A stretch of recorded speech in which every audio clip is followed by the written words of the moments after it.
Live mula sa GMA Network Center, ito ang 24 Oras.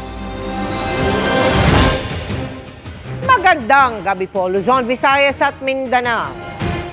Natuntun sa Batangas ang kuta ng mga dumukot sa isang negosyante sa Parañaque. 12 ang arestado, kabilang ang 6 na Chino. Bukod sa pera at baril, nakuha rin sa kanila ang ilang uniforming pampulis at pang-security guard. Nakatutok si June Veneracion.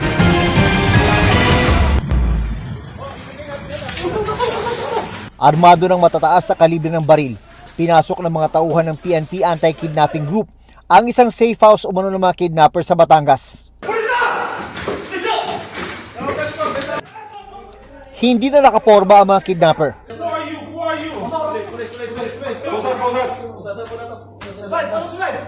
Bukod sa mismong safe house, ay may mga inaresto pa sa follow-up operation sa Metro Manila at Cavite.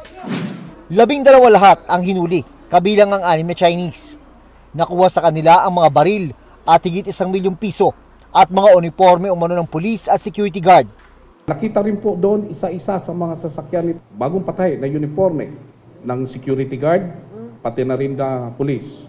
At ating po sa initial po na ating interview dito sa biktima, ating pong nalaman na ito po ay responsible doon sa mga previous kidnapping.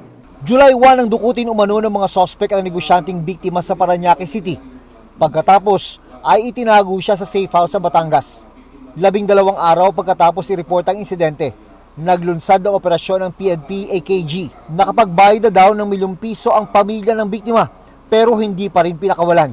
We were able to prevent ng supposed to be na isasagawa nilang isa pang kidnapping na kung saan ay sabi nga doon na ito daw na next na kanilang target na may bantay ay kanila munang uunahin na titirahin bago nila kukunin. Sinusubukan pa naming makuha ang panig ng mga suspect. Para sa GMA Integrated News, June Veneracion, nakatutok 24 Oras. Nahulihan ng mahigit 300 milyong pisong halaga ng shabu ang 2 Pilipinong galing Canada. Inaalam ng mga otoridad kung magkasabwat sila bagaman magkahiwalay silang dumating sa NAIA. Nakatutok si Marisol Abduraman.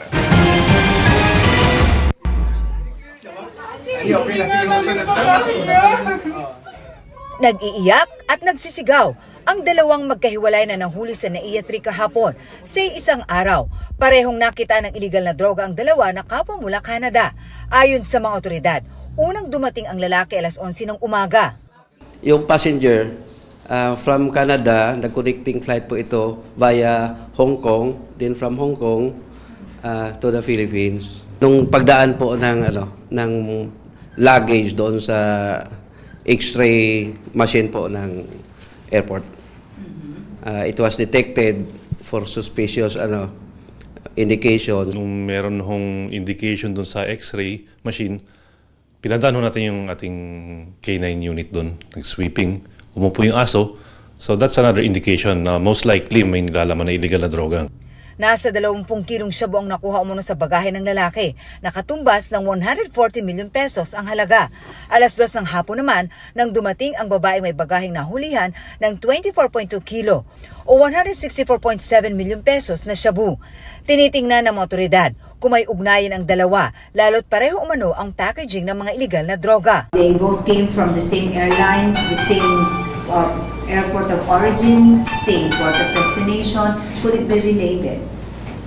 There is a possibility, ma'am. There is a possibility, and that is the angle that we are looking into. Pareho silang nanggaling sa Canada. Inimbestigahan natin ngayon kung anong relationship ng dalawa, kung saan po sila dumaan. Hindi pa masabi sa ngayon ng PDEA kung saan galing ang mga nasabat na droga at kung anong grupo ang nasa likod nito, pero tiyak daw na hindi ito basta-basta. Hindi pa natin masasabi kung ito'y galing sa Golden Triangle, the volume. Mukhang may malaking involvement ng sindikato rito na malaki na. Patuloy na inimbestigahan ang insidente. Kanina, sinampahan na ng reklamong paglabag sa Republic Act 9165 ang mga suspect na wala pang pahayag sa ngayon. Sinusubukan pa namin kunin ang panig ng mga suspect. Para sa GMA Integrated News, Marisol Abduraman, nakatuto 24 Oras. Nawasak ang mga struktura ng ilang beach resort sa Zambales matapos mauka ang kinatatayuan nilang pwesto sa dalampasigan kahit walang bagyo. Ang kanilang sinisisi, dredging o pagkuha umano ng buhangin ng ilang barko tuwing gabi. Ang tugon ng munisipyo sa pagtutok ni Oscar Oida.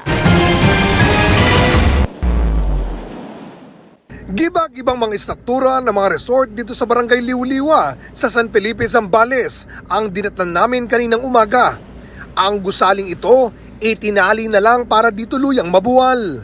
Ayon sa resort owner na si Erwin, mangyak-ngyak umano siya nang tangayin ng alon ang aabot sa 7 cottage na kapapatayo lang niya. Ang bilis. Kumbaga in a matter of 3 hours ang kinakain 10 meters patras. Kinain na ng dagat yan. Target daw sana niyang mag-opening ng resort ngayong Agosto pero mukhang mauudlot pa raw ito. Ilan sa mga resort owner na nakausap namin, mga dating OFW, isinugal sa pagpapatayo ng resort ang naipon sa pagtatrabaho sa kagustuhang makita ang bunga ng kanilang paghihirap. Pero ang pangarap gumuho sa isang iglap. 45 years na sa abroad. Sumugal ako dito. Pagkatapos gano'n ang mangyayari. Dati meron kayong mga regular employee, nakiusap na lang muna kami sa kanila na on-call na lang sila. Yung pa isa impact. Siyempre, meron din kanya-kanyang buhay yun. Naawa din kami sa kanila. Kaya lang wala kami magagawa eh. Sa loob ng 17 taon, ngayon lang daw ito nangyari. Partida, wala pa umunong bagyo yan. Ang sinisisi ng mga taga rito. Dredging kasi ilang barko yan tuwing gabi ang kinukuha dyan na puno yung buhangin. Siyempre lumalalim yan. Ang alam ko 40 meters yung lalim yan eh. Natural pagka yan ay kinunan mo tapos umalon, kukunin yan, pupunan yon. 24/7, 2 taon. Ganyan na ginawa. After that, yun na. Ayan na, gumano niya. Yung dati naming beach front namin na yung bang namin ng mga 70 meters, ngayon 10 meters na lang. Batuhan pa. Ayon sa mayor ng San Felipe, tanging mga eksperto lang daw ang makakapagsabi kung ano ang sanhi nito. Pero kung siya raw ang tatanungin, dapat daw tandaan na dati naman talagang bahagi ng karagatan ang nasabing barangay. At kaya lang umano nagkalupa dito ay bunsod ng akrisyon at buhanging binagsak sa lugar sa pagputok ng bulkang Pinatubo. Sa aking pananaw, ang action ng sea is a continuous erosion and accretion. Accretion, pag maraming buhangin na ini-spread out sa coastal, madadagdagan yung aming coastal. Erosion, kung wala nang nadadagdag na buhangin but instead nawawash out ng buhangin towards the sea. It's a continuous phenomenon. Accretion, erosion, accretion. Dagdag pa ni Mayor, bago pa man daw nagsimula ang dredging, may nangyari ng kaparehang insidente.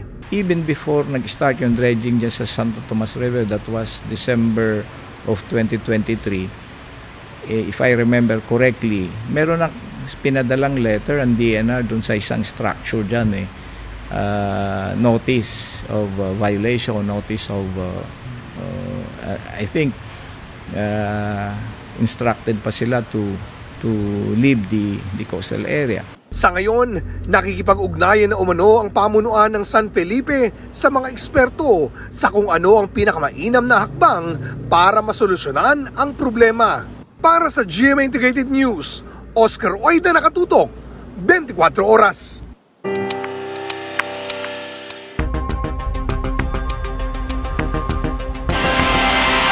Isinabak na sa pagsisid sa Taal Lake ang isang remotely operated vehicle o ROV na gagamitin sa paghahanap ng mga nawawalang sabungero.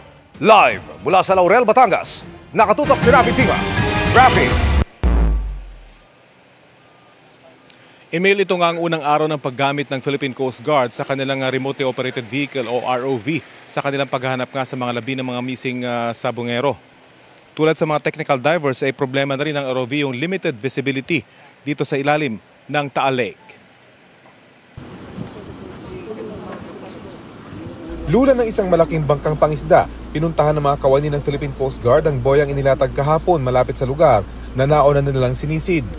Dala nilang remote-operated vehicle o ROV na kayang mag-dive hanggang 1,000 talampakan o katumbas ng 3 Eiffel Tower at pwedeng tumagal ng ilang oras sa ilalim ng tubig. Matapos ang kalahating oras na pre-dive check, ibinaba na nila ang ROV pasado alas 8 ng umaga. Bagamat matingkad na dilaw ang kulay ng ROV, ilang talampakan pa lang halos hindi na ito makita. Matapos ang ilang adjustment, tuluyan ng pumailalim ang ROV para simulan ng evaluation at assessment dive. Ayon sa PCG, gusto kasi nilang matiyak kung gaano ka-epektibo ang ROV sa kondisyon ng Taal Lake na lubhang maburak.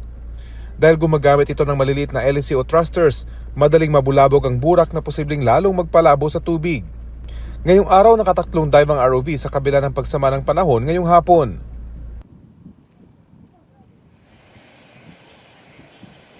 Hinihintay pa natin ang impormasyon mula sa Philippine Coast Guard kung ano yung naging dive profile ng kanilang ROV kanina, kung gaano kalalim at gaano katagal yung bawat dive at kung kumusta yung visibility nito. May dalawang malaking LED lights naman ng ROV pero kapag maraming silt o dumi, mahirap ding makakita yung camera nito. At patuloy tayong nakantabay sa pinakahuling impormasyon mula sa PCG. Yan pa rin ang latest mula rito sa Laurel, Batangas. Emil? Maraming salamat, Rafi Tima. Kaugnay na balita, posibleng mula sa balakang ng tao ang isa sa mga butong naiahon mula sa Taal Lake na hawak na ngayon ng PNP Forensics Group. Pero malaking hamon pa ang pagkuha ng DNA sa mga buto dahil sa matagal nilang pagkababad sa tubig na may asupre o sulfur. Nakatutok si Ian Cruz.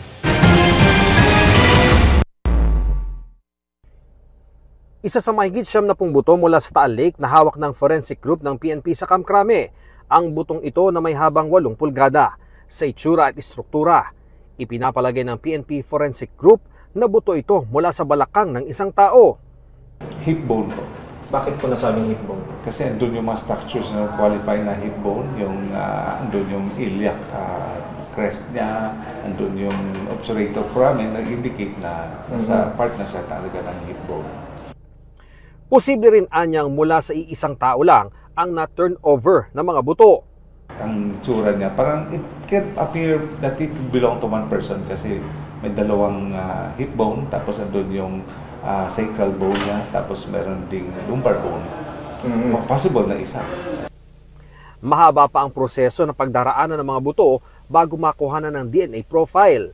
Sa ngayon ay pinapatuyo muna ito lalo't matagal na nababad sa Taal Lake.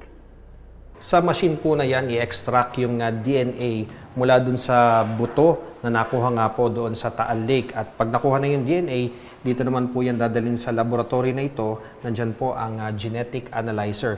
Yan po ang maglalabas ng iba't ibang impormasyon na galing doon sa buto. Yan naman pong impormasyon na makukuha sa buto ay i-cross-match doon sa mga impormasyon na nakuha naman sa mga kaanak ng biktima.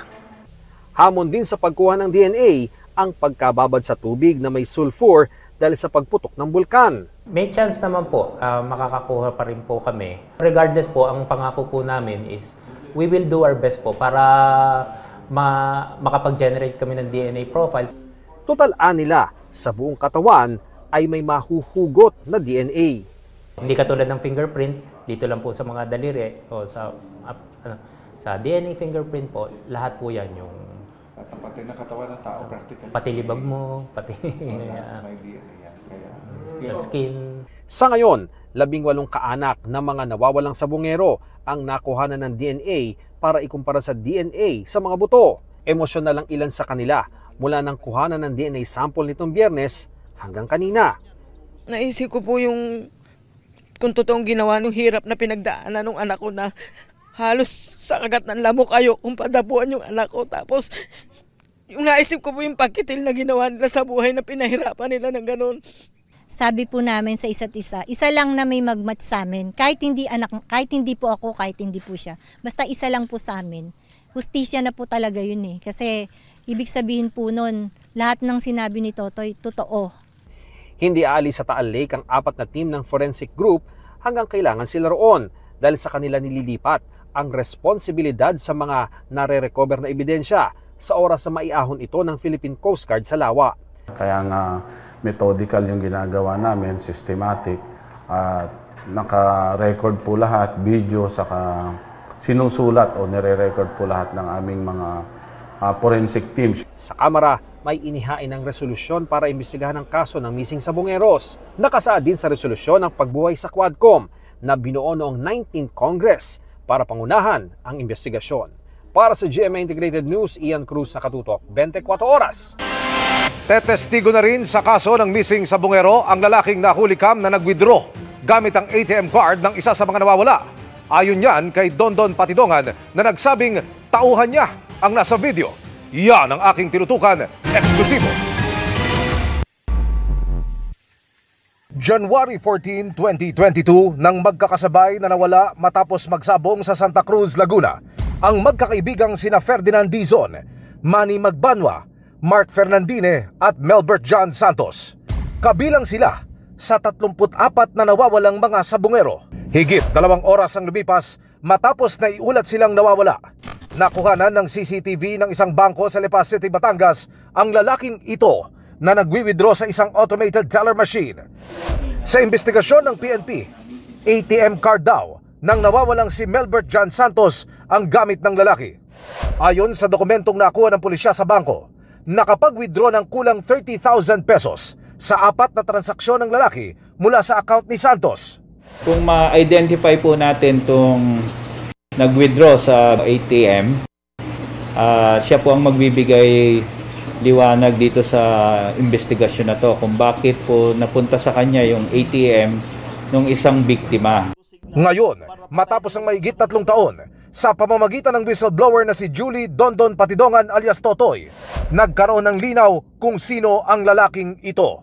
Yung nag-withdraw na yan, tao ko rin yan. Isang witness ko rin yan. Close in, security ko yan noon. Saka ko na ilabas yan pag kinakailangan. Naniniwala si Patidongan. Malaking may tulong yan. Gawa yung itim na yan doon sa isang missing sabongero. At ang masama niyan, inutusan lang yan ng isang tao ko rin. Siya ang kumuha ng ATM bago mawala yung missing sabongero. Inutusan siya nitong tao na ito para ano? Para mag-withdraw.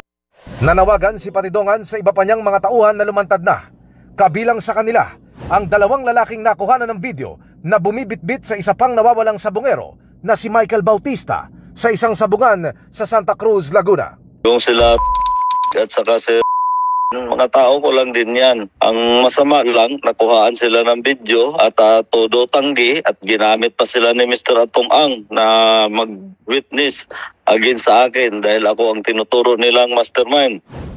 Nabuhayan ng loob sa mga development na ito ang kaanak ng mga nawawala, lalo na ng ama ni Melbert. Dati na kasi silang umasa na malilinawan ng investigasyon ng matrace at ma-recover ang cellphone ng anak. Pero hindi raw ito umusad kahit pa natukoy umano ng mga investigador na ibinigay sa sibilyan ng isang pulis ang cellphone ng biktima. Buti lang daw sa pagtatanong ng investigador na itanong daw kung anong pangalan ng pulis. Ano kinalaman ng pulis, Kuya Lambert? Eh di siyempre, di ang lumalabas. Kasi yun ang nagbigay doon sa bata. Pulis ho ang nagbigay sa bata? Kasama sa iimbestigahan ng NAPOLCOM kung sino sa mga pulis na kinasuhan ni Patidongan kahapon ang gumawa nito. Sana lang talagang magtuloy-tuloy at talagang may magiging linaw ito sa mga nangyayari ngayon. Para sa GMA Integrated News, Emil Sumangil, nakatutok 24 oras. Good evening mga kapuso! Simula na ng pagganti ni Betsy K. Gina sa Afternoon Prime series na My Father's Wife.